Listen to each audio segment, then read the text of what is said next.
আসসালামু আলাইকুম ওয়া রাহমাতুল্লাহ। ইংলিশ বেসিক ক্লাসে সবাইকে স্বাগতম। ইতিমধ্যে আমরা 3টি বেসিক ক্লাস করেছি। বেসিক 1 এ আমরা সাবজেক্ট সম্পর্কে আলোচনা করেছি। বেসিক 2 তে আমরা ভার্ব সম্পর্কে আলোচনা করেছি এবং বেসিক 3 তে টেন্স সম্পর্কে আলোচনা করেছি। আজকে আমরা বেসিক 4 এর ক্লাসে সেন্টেন্স সম্পর্কে পরিষ্কার ধারণা নেব ইনশাআল্লাহ। What is a sentence? A sentence is a combination of words that makes complete sense. এক কথায় কতগুলো শব্দ পাশাপাশি বসে যদি বক্তার মনের ভাব সম্পূর্ণরূপে প্রকাশ করে তাকে সেন্টেন্স বলে। ফর এক্সাম্পল, আমি একটা সেন্টেন্স লিখছি এখানে, we want to learn English properly, go to college, how are you, etcetera. এবার আমরা জানব সেন্টেন্সের প্রকার সম্পর্কে।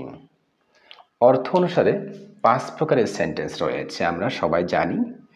Assertive sentence number 1, interrogative sentence, imperative sentence, objective sentence এবং exclamatory sentence.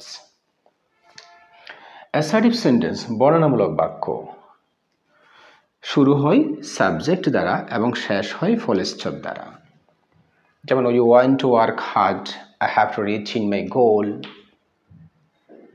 I can't speak in English, etc. তাহলে আমরা জানলাম অ্যাসার্টিভ সেন্টেন্স শুরু হবে সাবজেক্ট দ্বারা এবং শেষে ফুল স্টপ থাকবে। সেটা অ্যাফার্মেটিভ হতে পারে, নেগেটিভও হতে পারে। এরপর আমরা জানবো ইন্টারোগেটিভ সেন্টেন্স। ইন্টারোগেটিভ সেন্টেন্স 4 প্রকারের আছে: yes no question, doubles question, tag question এবং এমবেডেড কোয়েশ্চন।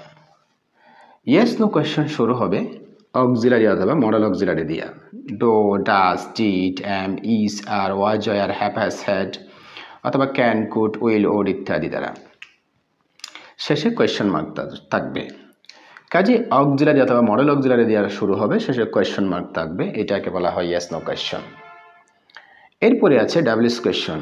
ডাবলস ওয়ার্ড দ্বারা শুরু হবে, how, what, why, where, when দ্বারা শুরু হবে, শেষে কোয়েশ্চন মার্ক থাকবে, সেটা হচ্ছে ডাবলস কোয়েশ্চন। এরপরে আসা হচ্ছে ট্যাগ কোয়েশ্চন। অ্যাসার্টিভ সাবজেক্ট দ্বারা শুরু হবে, শেষের অংশটা অক্সিলারির সাথে নটের সংক্ষিপ্ত রূপ বসে, শেষে কোয়েশ্চন মার্ক বসবে সাবজেক্টের পরে, এটা হচ্ছে ট্যাগ কোয়েশ্চন। এরপর আছে এমবেডেড কোয়েশ্চন। এমবেডেড কোয়েশ্চন একসাথে 2টা কোয়েশ্চন থাকবে, প্রথমটা থাকবে অক্সিলারি অথবা মডেল অক্সিলারি দ্বারা, শেষেরটা থাকবে ডাবলস কোয়েশ্চন দ্বারা। কাজে আমরা বুঝতে পারছি ইন্টারোগেটিভ 4 ধরনের আছে। ইয়েস নো কোয়েশ্চন অক্সিলারি অথবা মডেল অক্সিলারি দ্বারা শুরু হবে, শেষে কোয়েশ্চন মার্ক থাকবে। ডাবলস কোয়েশ্চন ডাবলস ওয়ার্ড দ্বারা শুরু হবে, শেষে কোয়েশ্চন মার্ক থাকবে। ট্যাগ কোয়েশ্চন সাবজেক্ট দ্বারা শুরু হবে, দ্যাট মিনস অ্যাসার্টিভ সেন্টেন্স হবে, শেষের অংশটা অক্সিলারির সাথে নটের সংক্ষিপ্ত রূপ বসে সাবজেক্টের পরে কোয়েশ্চন মার্ক বসবে। এমবেডেড কোয়েশ্চন 2টো একসাথে ইন্টারোগেটিভ সেন্টেন্স থাকবে, প্রথমটা অক্সিলারি অথবা মডেল অক্সিলারি দ্বারা হবে, শেষেরটা হবে ডাবলস কোয়েশ্চন দ্বারা। আশা করি বুঝতে পারছো তোমরা। এরপরে যাব আমি ইম্পারেটিভ সেন্টেন্স, অনুজ্ঞাসূচক বাক্য। ইম্পারেটিভ সেন্টেন্স শুরু হবে ভার্ব দ্বারা। একমাত্র সাবজেক্ট ছাড়া সেন্টেন্স হচ্ছে ইম্পারেটিভ সেন্টেন্স, যদিও বা সাবজেক্ট এখানে উজ্জ্ব থাকে, you, subject you, you go home. So আমরা ইম্পারেটিভ সেন্টেন্সের কয়েকটা উদাহরণ দেখি। গো হোম, বাড়ি যাও, go to college, don't smoke. Negative হলে সবসময় ডোন্ট দ্বারা হবে, কারণ এটা সবসময় প্রেজেন্ট ইনডিফিনিট টেন্স হয়। প্লিজ দ্বারা শুরু হয়, please give me a pen. Let দ্বারা শুরু হয়, let us go to picnic. Let us দ্বারা শুরু হলে আমাদের খেয়াল রাখতে হবে, এটা সবসময় প্রস্তাব বোঝাবে।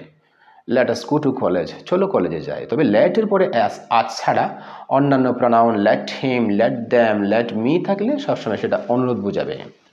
Let me do the work, আমাকে কাজটা করতে দিন দয়া করে। সো আমরা ইম্পারেটিভ সেন্টেন্স বুঝতে পারলাম, যেটা সাবজেক্ট দ্বারা শুরু হবে, নতুবা ডন দ্বারা শুরু হবে, নতুবা প্লিজ দ্বারা শুরু হবে, অথবা লেট দ্বারা শুরু হবে। এরপরে জানবো আমরা অবজেক্টিভ সেন্টেন্স, প্রার্থনা সূচক বাক্য। সাধারণত মে দ্বারা শুরু হবে, শেষে ফুল স্টপ দেয়া শেষ হবে। মে ইউ লিভ লং, তুমি দীর্ঘজীবী হও। মে বাংলাদেশ প্রসপার, বাংলাদেশ উন্নতি করুক। আশা করি বুঝতে পারছো তোমরা। এক্সক্লেমেটরি সেন্টেন্স, সাধারণত এক্সক্লেমেটরি সেন্টেন্স শুরু হয় আশ্চর্যবোধক বাক্য, বিস্ময়সূচক বাক্য, হোয়াট প্লাস অ্যাডজেক্টিভ দিয়ে, শেষে সাবজেক্ট ভার্ব, শেষে এক্সক্লেমেশন মার্ক থাকবে। What a nice bird it is, how beautiful place it is. সাধারণত এক্সক্লেমেটরি সেন্টেন্স শুরু হয় হোয়াট প্লাস অ্যাডজেক্টিভ দ্বারা, নতুবা হাউ প্লাস অ্যাডজেক্টিভ শেষে এক্সক্লেমেশন মার্ক থাকবে, নতুবা এক্সক্লেমেশন ওয়ার্ড দ্বারা শুরু হবে। হুররা, এলাস, রিয়েলি, ওয়ান্ডারফুল, শেষের অংশটা অবশ্যই অ্যাসার্টিভ হয়ে ফুল স্টপ বসবে। যেমন hurrah, I have pass in the exam. Alas, I have lost my fan. আশা করি তোমরা 5 প্রকারের সেন্টেন্স সম্পর্কে পরিষ্কার ধারণা পেয়েছো। অ্যাসার্টিভ সেন্টেন্স শুরু হবে সাবজেক্ট দ্বারা, শেষে ফুল স্টপ থাকবে। ইন্টারোগেটিভ সেন্টেন্স শুরু হবে অক্সিলারি, মডেল অক্সিলারি অথবা ডাব্লিউএস কোয়েশ্চন দ্বারা, শেষে অবশ্যই কোয়েশ্চন মার্ক থাকবে। ইম্পারেটিভ সেন্টেন্স সাধারণত শুরু হবে ভার্ব দ্বারা, ডন দ্বারা, লেট দ্বারা, প্লিজ দ্বারা, শেষে ফুল স্টপ থাকবে। অপটেটিভ সেন্টেন্স সাধারণত মে দ্বারা শুরু হবে, শেষে ফুল স্টপ থাকবে। আর এক্সক্লেমেটরি সেন্টেন্স হোয়াট অথবা হাউ প্লাস অ্যাডজেক্টিভ, শেষে কোয়েশ্চন এক্সক্লেমেশন মার্ক থাকবে, নতুবা এক্সক্লেমেশন ওয়ার্ড দ্বারা শুরু হবে হুররা, এলাস, ওয়ান্ডারফুল, রিয়েলি, শেষে অ্যাসার্টিভ হয়ে ফুল স্টপ থাকবে। যদি তোমরা 5 প্রকারের সেন্টেন্স সম্পর্কে পরিষ্কার ধারণা রাখতে পারো তাহলে আমাদের ন্যারেশন করতে কোনো সমস্যা হবে না, পাঞ্চুয়েশন একদম ক্লিয়ার হয়ে যাবে। আশা করি তোমরা সেন্টেন্স সম্পর্কে পরিষ্কার ধারণা পেয়েছো আজকের ক্লাস থেকে। যদি তোমরা বেসিকের এই 4টি ক্লাস সম্পর্কে ভালোভাবে বুঝে নিতে পারো তাহলে আমার সামনের গ্রামার, রাইটিং, স্পিকিং ক্লাসগুলো চমৎকারভাবে উপভোগ করতে পারবে ইনশাল্লাহ। আজ এই পর্যন্ত, দেখা হবে পরবর্তী ক্লাসে ইনশাল্লাহ। খোদা হাফেজ।